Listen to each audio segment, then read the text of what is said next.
1 Samuel, capítulo 2. Semana passada nós iniciamos a caminhada no livro de Samuel. E nós vimos que na Bíblia hebraica, Juízes antecede Samuel, não é Ruth. Temos Ruth, 1 Samuel. Na Bíblia hebraica, não. Bíblia hebraica é Juízes, Samuel. E não tem a diferença de 1 e 2 Samuel, é só Samuel.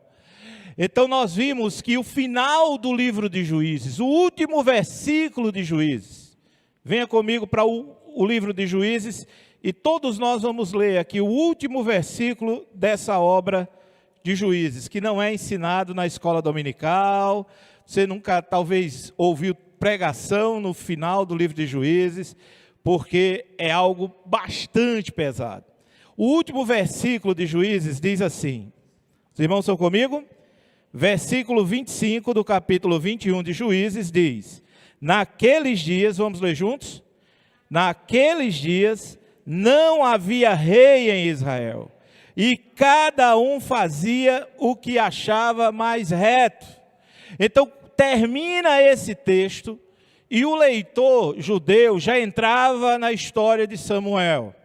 Então, como era aquele período dessa história que nós vimos na semana passada, e que já tem a mensagem no YouTube, é que havia uma crise geral em Israel. As pessoas faziam o que elas queriam. Não havia rei, não havia governo, não havia direção. As pessoas estavam absolutamente fazendo o que elas quisessem o tempo todo. Era uma nação realmente arruinada pelo pecado. Era uma nação realmente arruinada sem a liderança, sem a submissão de um rei. Eles já tinham rejeitado Deus, a teocracia, o governo de Deus. Eles estavam soltos, sem rei, sem governo, sem direção. É tanto que o final de Juízes é uma calamidade. Nós ficamos assim assustados quando lemos aquele final de Juízes, e quem não leu, aconselho ler para descobrir ali como que era a situação de Israel, como que era a adoração naquele povo. Essa semana, eu não sei, eu acredito que todos que ouviram essa notícia, todos nós ficamos chocados, porque igual a Israel, nós percebemos que o mundo, o humano, a pessoa, sem o governo de Jesus, sem o governo de Deus, ela é completamente solta, você não tem governo. E eu vi uma situação essa semana que me lembrou muito o livro de Juízes. Todos nós vimos o caso de uma moça em Belo Horizonte, que ela, com os amigos, bebeu bastante. Todos nós vimos, foi noticiado na imprensa. E ela bebeu muito ao ponto que ela ficou absolutamente embriagada. E os amigos resolveram chamar um Uber para ela. E pegaram essa moça, marcaram o irmão dela para acompanhar o caminho. E a história é que o irmão não acompanhou e o Uber levou essa moça para casa. Quando chegou na casa, o que aconteceu é que o Uber chamava essa moça, chamava e ela não acordava. Por 10 minutos, segundo a matéria, dizia que esse rapaz tentava chamar essa moça e ela não acordava. E o que aconteceu é que ele tinha que ir embora, tinha que deixar, e foi na porta, e chamava na porta, e batia no interfone, e nada acontecia. Passando o motoqueiro, ele chama o motoqueiro, 3 horas da manhã, não sei como é que esse motoqueiro parou, mas o motoqueiro para, e eles retiram a moça do carro e botam na frente da casa. Na frente da casa. Foi filmado, tal, ele tenta acordar a moça, tudo isso, mas não acontece. Vai embora e deixa a menina lá. 5 minutos depois, vem um senhor, um homem na rua, e vê aquela moça lá, e muito parecido com a história de Juízes sem esse governo de Deus. Porque aquele rapaz pega aquela moça, põe no ombro como se fosse um saco de batata e leva essa moça, as câmeras mostram que leva essa moça até um campo de futebol. E lá no campo de futebol, ele violenta essa moça, ele estupra essa moça. E só foi diferente do livro de Juízes, porque o final do livro de Juízes, além de estuprar, eles esquartejaram a pessoa. É uma cena grotesca, é uma situação grotesca, mas essa é a realidade de um mundo sem Deus. Chocado o Brasil ficou, quem viu essa matéria, da realidade de um mundo sem o governo de Deus. Uma vida sem o governo de Deus está absolutamente fadada a uma realidade como essa. Uma vida sem o governo de Jesus está completamente perdido. Nessa mesma semana, um rapaz, na busca de um iPhone, eu não sei qual que era, resolveu vender um rim dele em troca de um iPhone. Esse é o mundo. E teve vários problemas de saúde, e eu orei até para que Deus pudesse curar esse menino. Então, a ideia de um mundo sem governo é daí para pior. Olhando para Israel, a parte da solução, como nós vimos, na leitura do capítulo 1 de Samuel e o capítulo 2, a expectativa do povo era, será que é Elcana o rei? A biografia de Elcana mostrava, será que é ele? E nós sabemos que não era Elcana o rei. Como também não era Saul, o rei que foi pedido pelo povo. Como também não era Davi, esse rei anunciado, que era imperfeito. Mas toda a obra de Samuel, ela aponta para o rei vindouro. Como é o nome desse rei? Jesus Cristo. É a tônica, o rei vem, e louvado seja Deus que o rei veio, e está aqui entre nós, o nome dele é Jesus Cristo. Na sequência do texto, do capítulo 2, nós encontramos que a solução, certamente não era o rei, mas a solução era provavelmente os sacerdotes, ou o sacerdócio. Será que o sacerdote seria esse que iria colocar ordem à nação? A solução, certamente, para a expiação dos pecados na nação de Israel, naquele momento, era através do sacerdócio.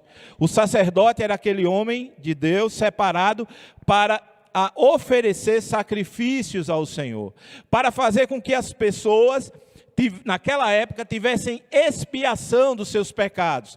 O indivíduo pecava e ele ia então à tenda do concerto, ele ia então ao tabernáculo para oferecer ali um animal onde o sangue era derramado pelos pecados dele. E assim a nação se comportava. O problema era que a crise, não somente de um povo sem obedecer a Deus, a crise é que a nação no campo religioso estava também aos bagaços. No campo religioso, Israel estava ali completamente distante do Senhor. E no cântico de Ana, é muito interessante, capítulo 2, vejam comigo por gentileza, o versículo 3 até o versículo 5. Olha o que Ana, no cântico, da alegria dela de ser mãe, de ter vindo o menino Samuel, ela diz assim, versículo 3 até o 5, não multipliqueis palavras de orgulho, nem saiam coisas arrogantes da vossa boca, porque, vamos ler juntos, o Senhor é o Deus da sabedoria e pesa todos os feitos na balança. Ela está orando, olhando para a nação e dizendo para ela, Deus pesa todos os feitos na balança. Agora pense em você, e eu penso em mim, que Deus, Ele pesa todos os meus feitos e malfeitos numa balança, e todos os seus feitos e maus feitos, Deus pesa na balança. Ponha no seu juízo o que está na Bíblia Sagrada, lá no livro da carta de Gálatas, de Deus não, vamos dizer juntos? De Deus não se zomba. Criamos a ideia de que Deus é o bom velhinho, é aquele muito legal, mas eu quero chamar a sua atenção e a minha, que de Deus não se zomba.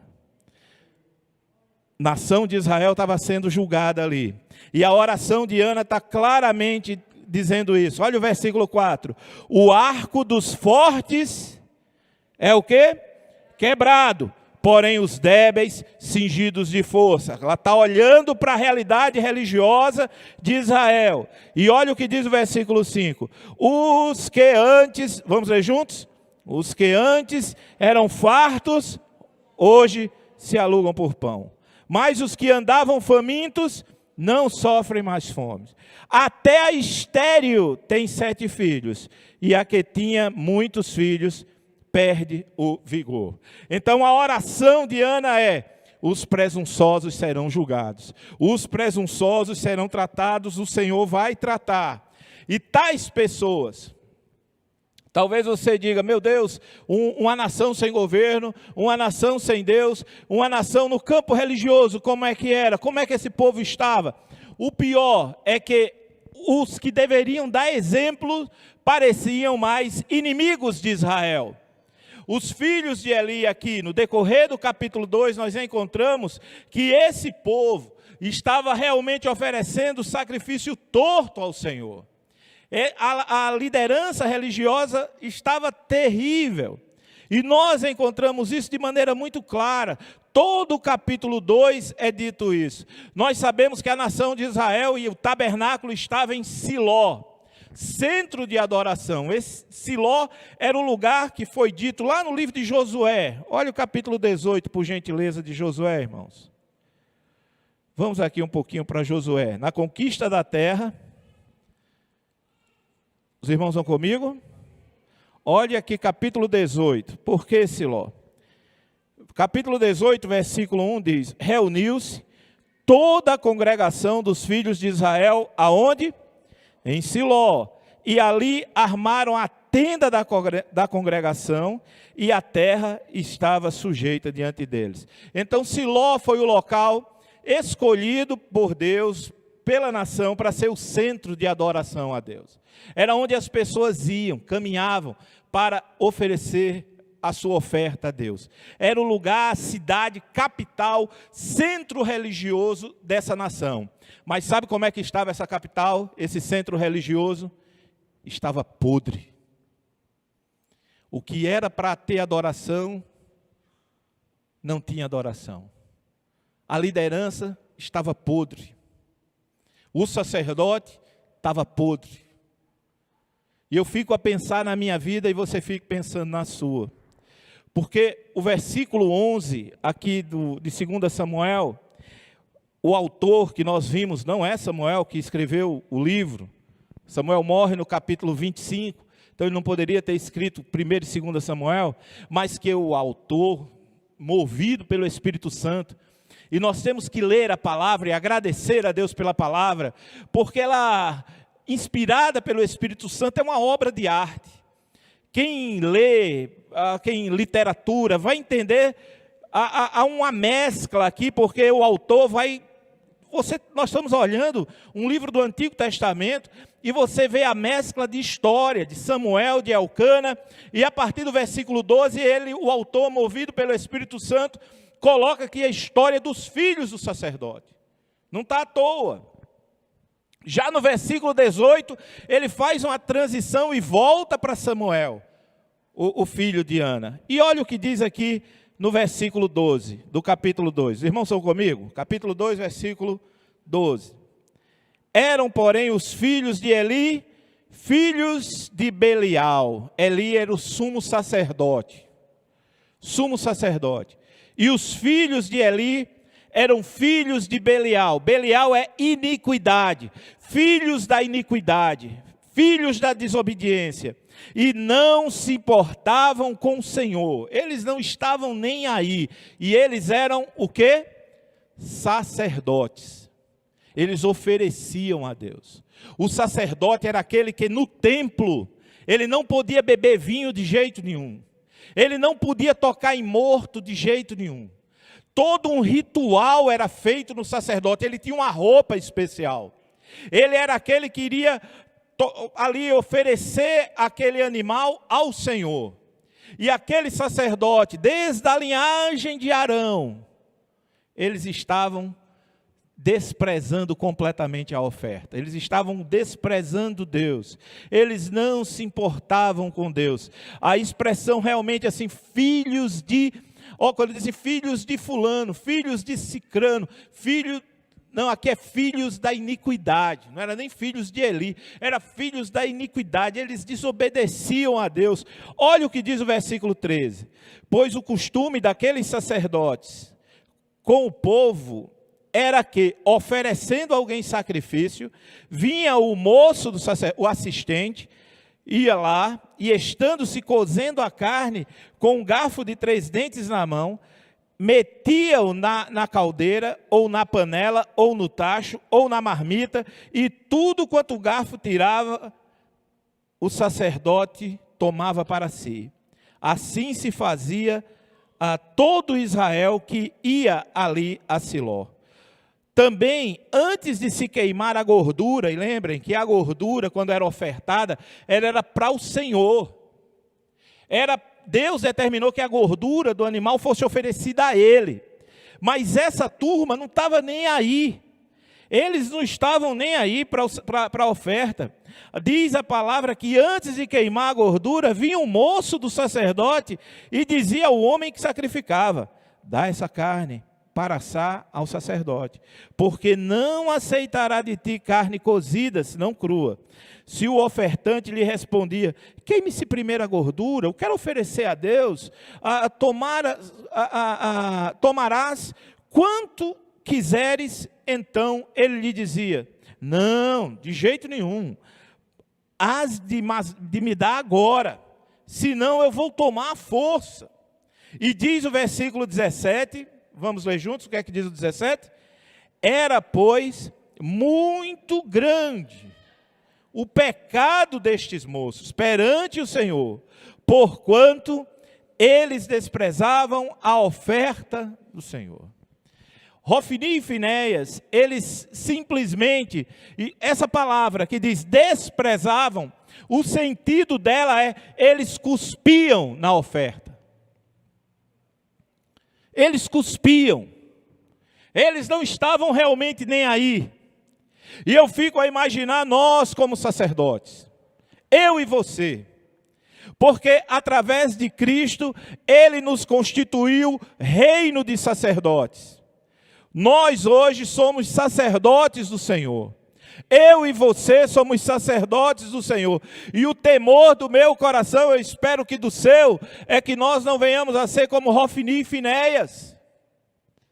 Que eu e você não estejamos cuspindo no sacrifício de Cristo. Que eu e você não estejamos assim desprezando a obra de Cristo.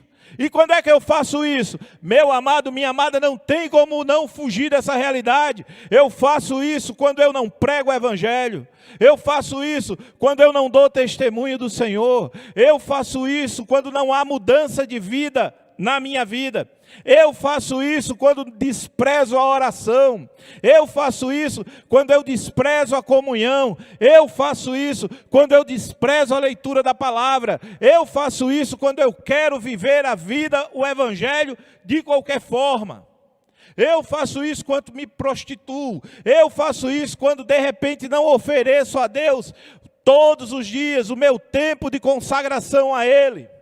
Então, quando eu não estou compreendendo o papel de que sou um sacerdote nesse mundo para proclamar a palavra de Deus, eu estou absolutamente perdido. Eu estou muitas vezes agindo como Hofni e Finéias. Não entendemos muitas vezes o preço que se é colocado para aqueles que temem e que amam a Deus, para aqueles que devem obedecer ao Senhor. O veredicto foi claro aqui no versículo 17.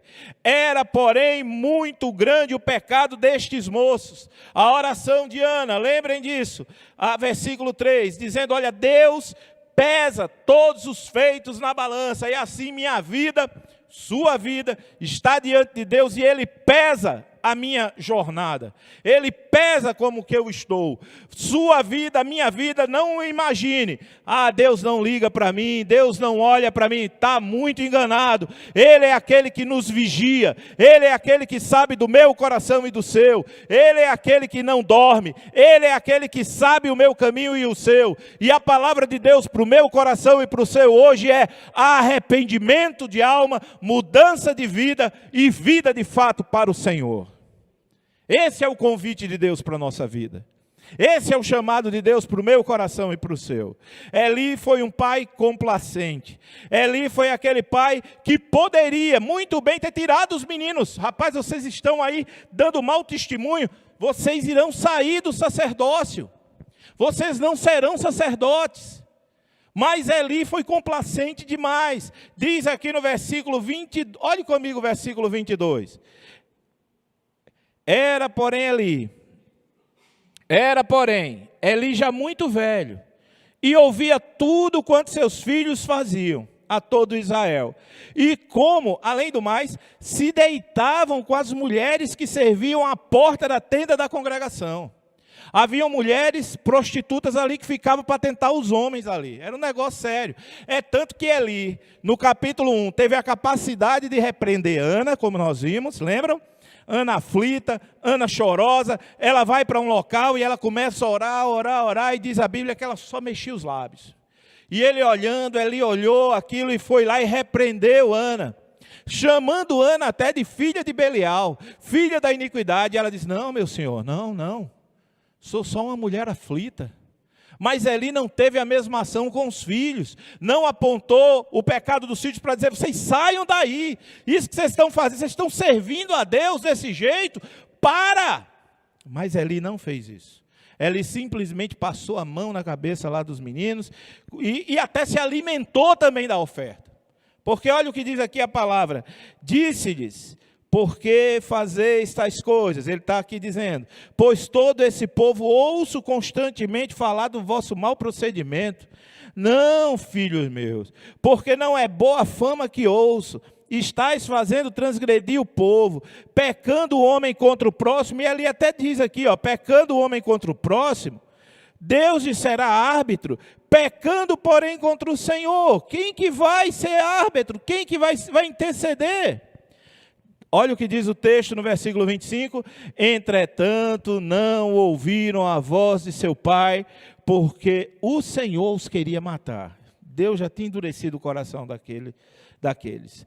Mas no versículo 26, há um veio de esperança. Porque o versículo 26, o que é que diz? Vamos ler juntos? Mas o jovem Samuel crescia em estatura e no favor do Senhor e dos homens. Que coisa maravilhosa. A esperança para Israel. Diz no versículo 18, olhem comigo o versículo 18 sobre Samuel. Samuel fazia o quê no 18? Ministrava perante o Senhor. Sendo ainda menino, ele vestia lá a estola sacerdotal, a roupa de sacerdote, mesmo como criança. Ele usava, ele servia, ele ministrava. Ele está dizendo o texto que ele servia ao Senhor aqui. Sua mãe lhe fazia uma túnica pequena, roupa igual do sacerdote, fazia para ele. E de ano em ano lhe trazia com o seu marido, e subia a oferecer sacrifício anual. Eli abençoava Elcana e sua mulher. Ele dizia: o Senhor te dê filhos dessa mulher, em lugar do filho que devolveu ao Senhor. E voltaram para casa, e Deus, versículo 21, abençoou grandemente Ana, e ela concebeu ainda, teve 3 filhos e 2 filhas, e vamos ler o finalzinho aqui. E o jovem Samuel crescia diante do Senhor. Que maravilha. Diz a palavra sobre esse moço. Mas sabe de uma coisa? Dizer para você e para mim, que no versículo aqui, no capítulo 1 ainda, voltando aqui para o capítulo 1, o versículo, deixa eu ver aqui, irmãos, melhor, capítulo 2, versículo 27, veja o que aconteceu. No versículo 27, vem o juízo de Deus sobre a família de Eli. Porque o versículo 27 é nos dito o seguinte: veio, os irmãos estão comigo? Um homem de Deus a Eli e lhe disse, aqui nós temos a revelação de Deus. Deus revelando. Esse momento é o momento para você e para mim. Esse é o momento onde eu gostaria que você fizesse um exercício, eu já fiz, e eu espero que você faça também, de temor e tremor a Deus. O que é que Deus tem para revelar no teu coração? Isso é o Espírito Santo que faz. O que é que eu tenho que mudar na minha vida? É o meu mau gênio? É a minha ira? É a minha amargura? O que é que me atrapalha de servir ao Senhor? São pecados secretos, ocultos? O Espírito Santo de Deus é esse moço aqui agora, que vai colocando no seu juízo e no meu o que tem que ser mudado, e o que tem que ser transformado, e o que tem que ser abandonado para a glória de Deus. A oportunidade é hoje para mim e para você. Mudar a nossa atitude, mudar o nosso coração. Deus revelou aqui o pecado de Eli. Diz aqui que o homem chegou lá e disse: assim diz o Senhor, não me manifestei, na verdade, à casa de teu pai, estando os israelitas ainda no Egito, na casa de Faraó. Deus revelou. Deus usa um homem que vai até o profeta e traz para ele a memória. Eu escolhi a tua família, eu escolhi você. Isso implica claramente que eles sabiam e deveriam saber o comportamento do que é servir a Deus e se relacionar com Deus. Deus, no versículo 28, é nos dito que Deus escolheu ali. Porque diz no versículo 28, eu o escolhi dentre todas as tribos de Israel para ser o quê? Meu sacerdote. Para subir o meu altar, para queimar o meu incenso, e para trazer a estola sacerdotal perante mim. E dei à casa de teu pai todas as ofertas queimadas dos filhos de Israel. Deus escolheu aquela família para que eles desfrutassem de todos os privilégios do sacerdócio. Quem é salvo aqui? Você já recebeu toda sorte de bênção espiritual. E o que é que eu estou fazendo com isso? O que é que eu estou fazendo com isso?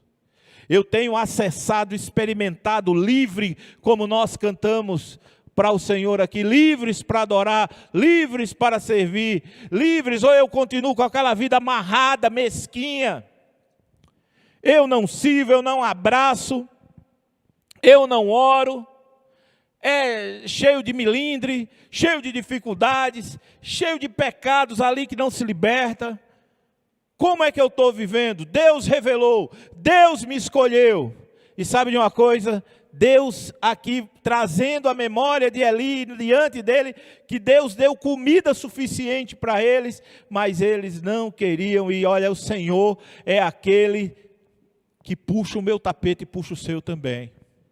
Chega um momento que Deus diz basta, e aqui chegou para a família do profeta Eli, porque é dito no versículo 29, porque pisais, olha, estão lendo aí, irmãos? Porque pisais aos pés os meus sacrifícios.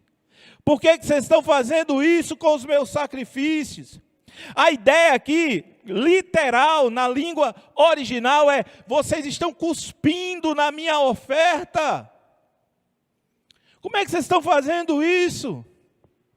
Como é que vocês estão agindo dessa forma? A ideia aqui é de chutar os sacrifícios. Porque pisai os pés os meus sacrifícios, as minhas ofertas de manjares, que ordenei se me fizessem na minha morada. E tu, porque honras a teus filhos mais do que a mim, para tu e eles, olha só a complacência, Eli também se beneficiava, vos engordardes das melhores de todas as ofertas do meu povo de Israel. Deus separou para os sacerdotes e sumos sacerdotes, era o peito e a coxa direita, era comida demais. Mas eles queriam mais, eles queriam mais, eles queriam mais. É aquilo que Deus nos abençoa, Deus nos ajuda, Deus nos fortalece, e nós não ligamos para a oferta, não servimos. Quando é para ofertar, para dizimar, para voltar ao Senhor, nada é feito. Não dizem, não, deixa para lá, Deus é legal, Deus é bom. Não, e vai entrando nesse ciclo miserável de vida, de medo, de temor, de não se entregar, de não colocar o coração no Senhor. Eu fico imaginando tudo aquilo que Cristo fez na cruz do Calvário por nós, todo o sacrifício dele, mudando a minha vida, mudando a minha história, e de repente eu simplesmente não ligo, desprezo, deixo de lado. Quero dizer para você e para mim, essa mensagem é para o meu coração e para o seu coração. Gálatas capítulo 6, versículo 7. Gálatas 6, versículo 7. Diz a palavra de Deus não se zomba. A ironia muito clara aqui é que Finéias, esse Finéias aqui, recebeu o nome de um herói de Israel. Um dos filhos de Arão, que por sinal se chamava Finéias também. E o pai dele, Eli, coloca o nome do filho Finéias em homenagem a esse herói de Israel. Israel se prostituiu com as mulheres moabitas. Eles se envolveram assim terrivelmente com as mulheres de Moabe. E eles se envolveram de uma maneira tal que abandonaram completamente o Senhor. Está descrito em Números capítulo 25. Eles abandonaram completamente o Senhor. Chega então, Deus diz: eu vou pesar a mão sobre essa nação, se vocês não matarem os líderes dessa atitude vergonhosa diante de Deus. Lá em Números 25. E diz que Finéias, o herói, pega uma lança de 2 israelitas que chegam, um israelita com uma mulher moabita, e ele atravessa os 2 juntos. E a praga foi cessada no exato momento. Finéias, o herói, o pai Eli coloca o nome do filho de Finéias, mas esse Finéias que nós estamos tratando aqui, ele era um grande vilão. Como muitas vezes eu posso ser e você. Quem eu sou? Quem que você é? Quem somos diante de Deus? Deus, ele pesa a minha vida e pesa a sua também. Deus sabe do meu coração e ele sabe do seu coração também. O Senhor conhece. Então, no Cântico de Ana, versículo 5 do capítulo 2, é dito: os que eram fartos, hoje se alugam por pão. Mas os que andavam famintos não sofrem mais fome. Até estéril tem 7 filhos. E o que não tem E o que tinha muitos filhos, perde o vigor. Lembrar isso no meu juízo e no seu o tempo todo. Trazer essa memória o tempo todo. E nós sabemos que a profecia aqui do capítulo 3, capítulo 2, quando esse homem de Deus chega, ele vai dizer: olha, a descendência sua será completamente riscada. Você não vai ter mais sacerdócio aqui. Você não vai ter mais ninguém aqui para fazer exatamente esse serviço. Eu vou eliminar completamente essa fonte de serviço da sua família, e nós vamos ver mais na frente o que é que Deus faz com a família, especialmente a Hofni e Finéias e com toda a sua descendência. Nós vamos ver mais na frente. Quero convidar você para refletir um pouco sobre Samuel aqui, nesses minutos finais. Chamar a sua atenção que Samuel, ele ministrava diante de Deus. Olha aqui comigo, por favor, capítulo 2, estão comigo?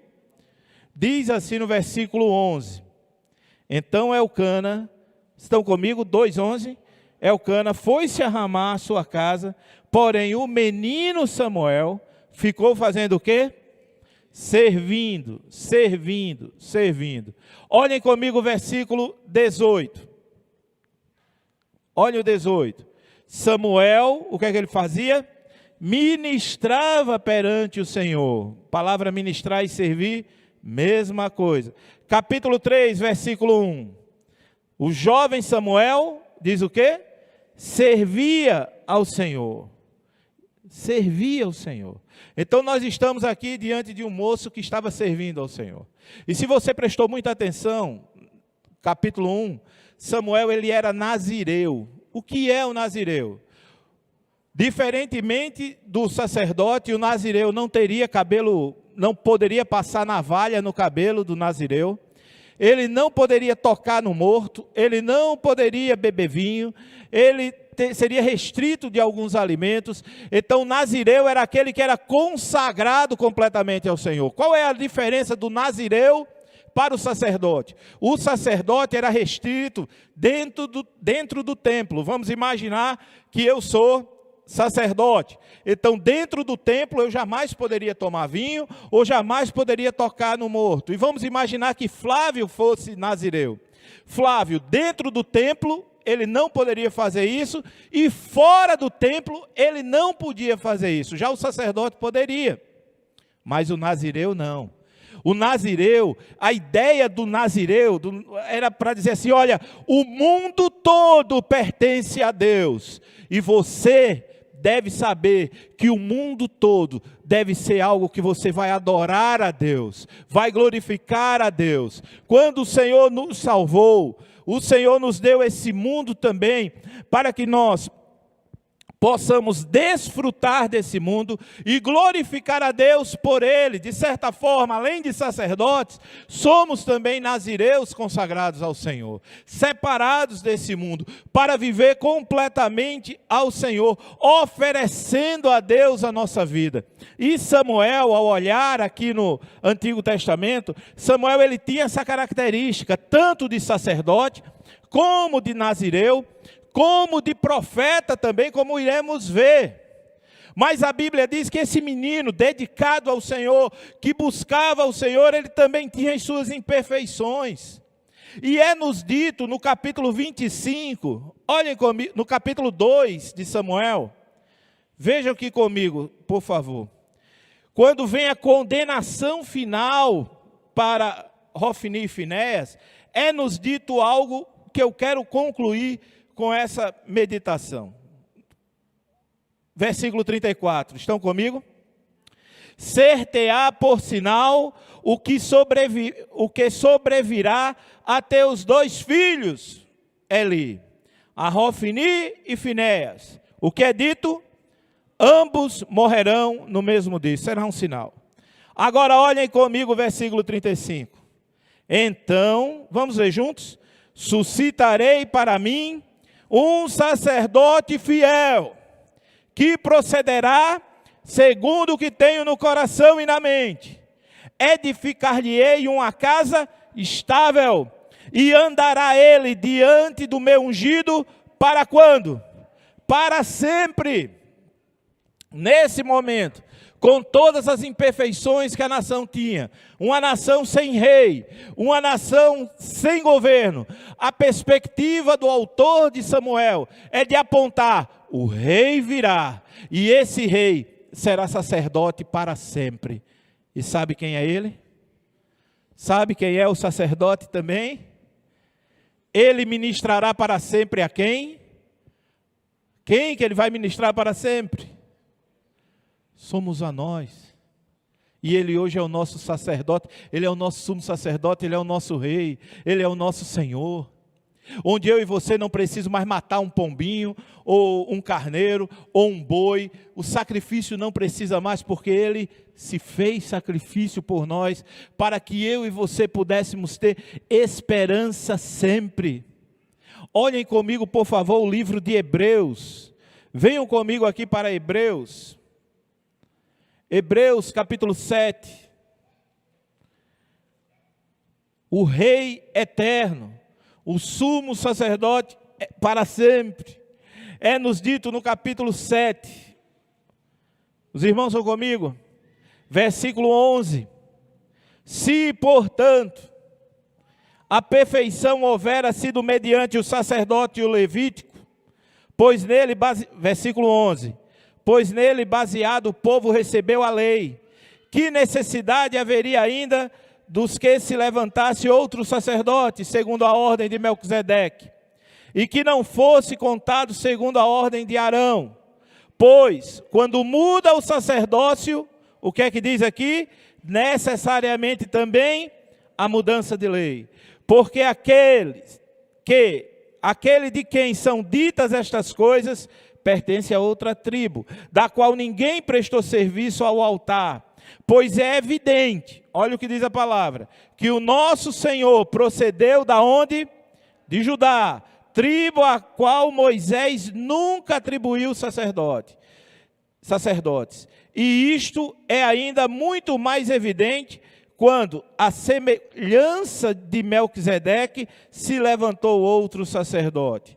E diz aqui a palavra, constituído, não conforme a lei de mandamento carnal, mas segundo o que diz? O poder de vida indissolúvel. Ele ressuscitou, aleluia. Celebramos a ceia aqui, lembrando da morte e da ressurreição de Jesus.